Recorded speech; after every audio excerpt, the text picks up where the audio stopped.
रात इस जलसे में होंगे जो नमाज फ़जर नहीं पढ़े होंगे और नमाज इशा भी नहीं पढ़े होंगे और जलसे में आप हज़रात तशरीफ़ रखे हैं।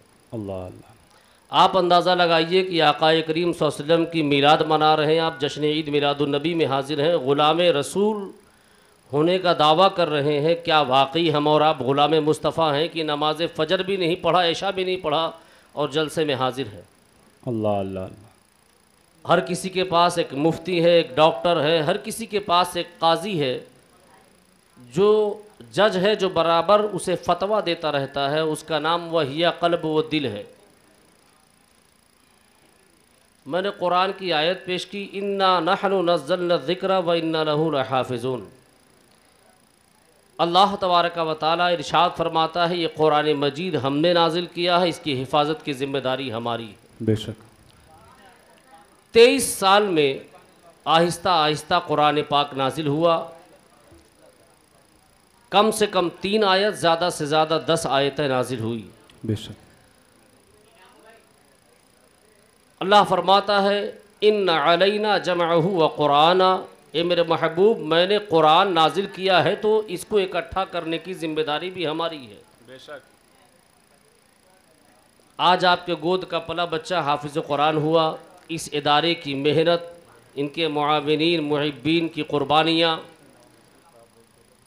जो आज अल्हम्दुलिल्लाह आपके मदरसे से एक बच्चा फ़ारिग़ हुआ हाफिज़ कुरान बनकर। इन्ना नहनु नज़्ज़लना ज़िक्रा व इन्ना लहू लहाफ़िज़ून। ये कुरान क्या है? ये हदीस कुदसी मैंने पढ़ी है। मेरे आका फरमाते हैं, खैरुकुम मन तअल्लमल कुरान व अल्लमा। अल्लाह को सबसे ज़्यादा अगर कोई चीज़ पसंद है तो कुरान पढ़ना और कुरान पढ़ाना। बेशक सुभान अल्लाह। इंसान के पास जब इल्म आ जाए तो इंसान के अंदर निखार पैदा कर देता है। इंसान जब इल्म वाला हो जाता है तो वह इज़्ज़त वाला हो जाता है। इंसान के पास जब इल्म आए तो इंसान ज़मीन से उठकर आसमान पर सैर करने लगता है। जब इंसान साहिब इल्म हो जाता है तो हराम व हलाल में फ़र्क करने वाला हो जाता है, जायज़ व नाजायज़ में फ़र्क करने वाला हो जाता है। ये इल्म क्या है? एक 9 साल का बच्चा एक बस्ती के बाहर खेत में खड़ा है रोज़, और एक ज़ईफ़ुल उम्र शख्स, एक उस्ताद जाते हैं, बच्चा सलाम पेश करता, अस्सलामु अलैकुम व रहमतुल्लाह। वो बुज़ुर्ग जवाब देते। जब हफ्तों गुज़र गए तो बुज़ुर्ग ने फरमाया, बेटा तुम मुझसे रोज़ सलाम करते हो, आखिर मुझसे कोई काम तो नहीं है? उस नौजवान, उस छोटे बच्चे ने, 9 साल के बच्चे ने कहा, हुज़ूर आप मेरे गांव में जाते किसके यहाँ हैं? कहा बेटा मैं फ़ला शख्स के यहाँ जाता हूँ। कहा काम क्या है?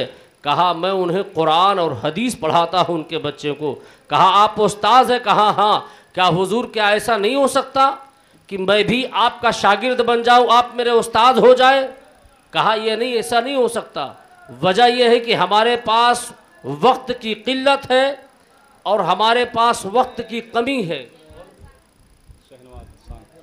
सुभान अल्लाह। नारे तकबीर, नारे रिसालत, शोराए अहले सुन्नत भाई शहनवाज हसन साहिब क़िबला। नारे तकबीर, नारे रिसालत। दुरूद शरीफ पढ़ें। अल्लाहुम्मा सल्ली अला सय्यिदिना मौलाना मुहम्मदिन बारिक वसल्लम सल्लल्लाहु अलैहि वसल्लम अलैका या रसूलुल्लाह सल्लल्लाहु तआला अलैहि वसल्लम। 9 साल का बच्चा उस उस्ताद से अर्ज़ करता है, सरकार आप अगर मुझे पढ़ा दे तो मैं आपका शागिर्द, आप मेरे उस्ताद। तो उस उस्ताद ने कहा, बेटा ऐसा है कि मैं बाद नमाज फ़जर पढ़ा के आता हूँ, यहाँ से मुझे अपनी मस्जिद जाना है, ज़ोहर भी पढ़ाना, वक्त मेरे पास नहीं है। कहा हुजूर कुछ वक्त दे दे। कहा मुमकिन नहीं है कि तुमको मैं पढ़ा दूँ, तुम मेरे शागिर्द हो जाओ, मैं तुम्हारा उस्ताद। कहा हुजूर यहाँ से मस्जिद कितनी दूर है? कहा 6 किलोमीटर दूर। कहा हुजूर आते किससे हैं, जाते किससे हैं? कहा इसी घोड़े से आता जाता हूँ। कहा हुजूर क्या ऐसा नहीं हो सकता कि मैं आपके घोड़े का लगाम पकड़कर आगे आगे दौड़ता रहूं और आप पीछे घोड़े के पुष्ट पर रहें, मैं सवाल करता रहूं, आप जवाब देते रहे, इस तरीके से मैं आपका शागिर्द, आप मेरे उस्ताद हुए। कहा ऐसा तो मैं कर ही सकता हूं। बच्चा 1 साल नहीं दौड़ा, 2 साल नहीं दौड़ा, 3 साल नहीं दौड़ा, मुसलसल वो बच्चा 6 साल दौड़ता रहा, और जब दौड़कर उसका सवाल कंप्लीट हुआ तो वही बच्चा अपने वक्त का हुजूर हजरत इमाम मोहम्मद गजाली बनकर चमका। सुभान अल्लाह, सुभान अल्लाह। इसलिए इंसान के अंदर जब इल्म आता है तो इंसान को वो इल्म निखार देता है।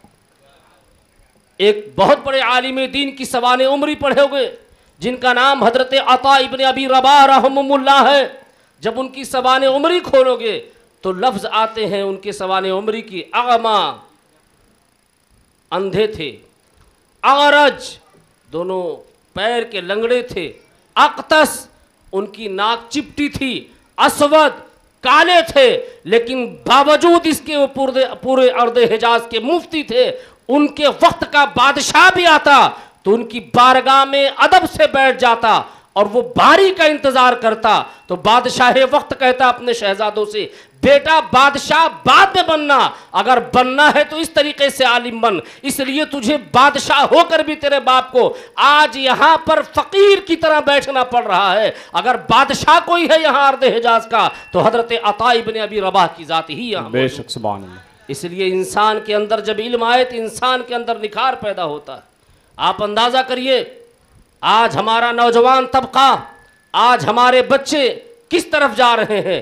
आज हालात करवट ले रहे हैं, हमारे समाजी हालात, इक्तिसादी हालात, मिली हालात, समाजी हालात, माशरती हालात को आप देखें कि आज दिन ब दिन हम किस तरफ जा रहे हैं और आज हमारे हालात क्या होते जा रहे हैं। अभी मुफ्ती साहब क़िबला ने अपनी तकरीर में फरमाया कि 4000 से 5000 रुपये इमामों की तनख्वाह। मैं आपको बताता हूँ, लम्हुआ की सरजमीन पर एक ऐसे इमाम से मेरी मुलाकात हुई तहफ़्फ़ुज़ मुआशरा कमेटी में, चांदा के दारुल-उलूम में, जिस इमाम की तनख्वाह सिर्फ 1200 रुपये थी माहाना। अल्लाह अल्लाह अल्लाह अल्लाह।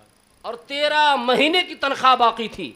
आप अंदाजा करो, यही दूर नहीं, चांदा ही करीब है।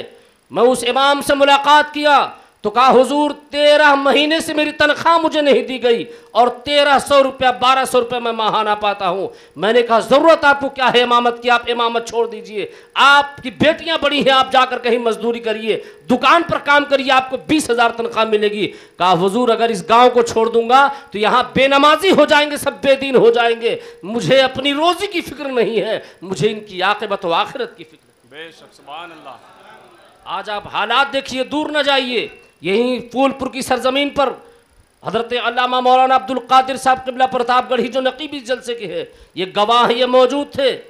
आज 18वां जलसा फूलपुर के उस गांव में है जहां का नाम बहाउद्दीनपुर है।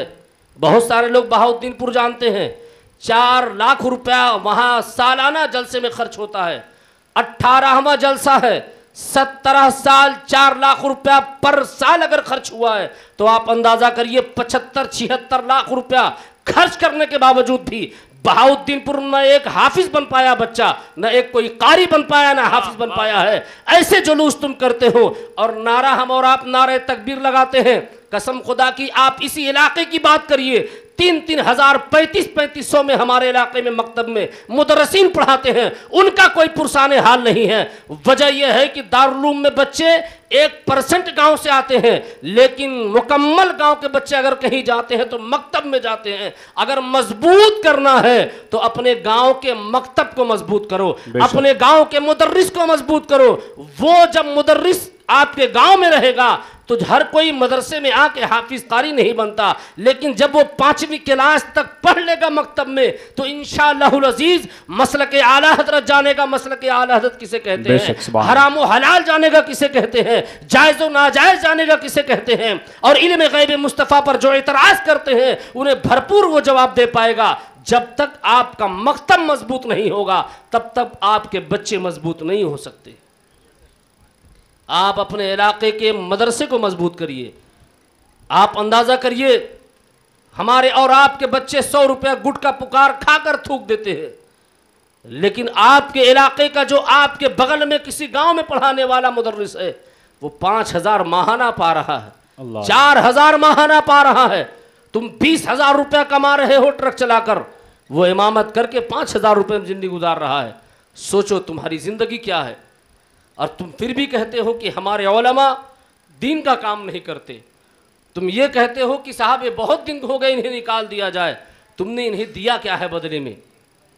यकीन जानिए, आप जब तक अपने अंदर बदलाव नहीं लाएंगे, अपने इलाके को नहीं संवारेंगे, तब तक ये इलाका बहाल होने वाला नहीं है। बड़े जलसे करने से कामयाबी नहीं मिलती। और आप देखिए, गालिबन 35 साल से इसी बड़े गांव में सुन्नियों के पास मस्जिदें भी थी, मदरसे भी थे, लेकिन बदअकीद लोगों ने उस पर कब्जा कर लिया। 35 साल से आज ना मस्जिद सुन्नियों के पास है, ना आज वहां पर कोई मदरसा है। बेहम्दिही ताला इस गुलाम ने भी जल्दी महीना भर पहले वहां मैंने एक मदरसा मकतब कायम किया है। और आपके इलाके में अगर वहां का कोई सफीर आए चंदे के लिए तो बढ़ चढ़ कर देना, इसलिए कि 35 साल के बाद वहां दोबारा मदरसा कायम हो रहा है। बेशक, सुभान अल्लाह।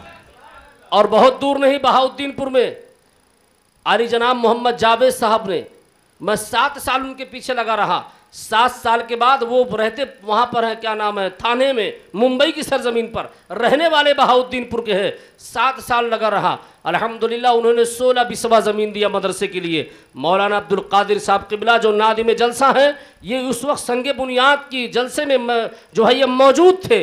वहाँ माशाल्लाह दारुल उलूम का क़याम अमल में आ रहा है। इसलिए ज़रूरी है कि वहाँ का भी कोई आए तो आप बढ़ चढ़ कर हिस्सा लीजिए। ज़रूरत इस बात की है, दारुल उलूम अशरफिया से लेकर शहर आजमगढ़ से लेकर आपके खेता सराय या जमालुद्दीनपुर तक, वहां की दूरी अगर जोड़ेंगे तो 75 किलोमीटर है। 75 किलोमीटर में एक भी सुन्नी इदारा नहीं है। अल्लाह अल्लाह अल्लाह। और अगर आप राउंड फिगर लेंगे तो 277 किलोमीटर राउंड में, जिसे आप रिंग रोड कहते हैं, एक भी सुन्नी इदारे कायम नहीं है। आप अंदाजा करिए हम कहाँ हैं, हम कहाँ हैं, हम कहाँ दीन का काम कर रहे हैं, हम कहाँ मसलक का काम कर रहे हैं। आपको जुमा पढ़ना, यहाँ से वहाँ तक आप जुमा नहीं पढ़ सकते साहब। बीच में 10-20 दर्जनों गांव हैं सुन्नियों के, लेकिन वहाँ मदरसे कायम नहीं है, हमारी मस्जिदें कायम नहीं है। इसलिए मेरे अजीज़ों, ज़मीनी स्तर पर काम करो। आप हज़रात अपने इलाके को मजबूत करिए, अपने मदरसे को मजबूत करिए। आपके इसी मार्टिनगंज के इलाके में एक दारुल उलूम की सख्त ज़रूरत है। इसलिए आप कोशिश करो, आपका इलाका मजबूत हो, आपका इदारा मजबूत हो, आपकी मस्जिद मजबूत हो। और सिर्फ जलसे करो, जलसे से ज़िंदगी में तब्दीलियाँ बहुत आती हैं। जलसे करो, जलसे से सीखने के लिए बहुत कुछ मिलता है। ये तकरीरों से फ़ायदा बहुत कुछ होता है। ये मैसेज आवाम को एक साथ जाता है कि जो एक बार तकरीर की जाती है हज़ारों लोग सुनते हैं, और 1000 में अगर एक ने अमल कर लिया तो जलसा कामयाब व कामरान हो जाता है। इसलिए मेरे अजीज़ों, आप हज़रात अपनी मस्जिदों को आबाद करिए, नमाजी बनिए। आप हज़रात अपने मकतब को आबाद करिए, अपने उलमा की खिदमत करिए। हमारे हज़रत ने जो भी तकरीर में कहा है, एक एक जुमले पर अमल करने की कोशिश करिए। इसलिए आप हज़रात जब इन तमाम बातों पर अमल करेंगे तो इंशाअल्लाहुल अज़ीज़ सुन्नी इंशाअल्लाह दिन ब दिन तरक्की करता रहेगा।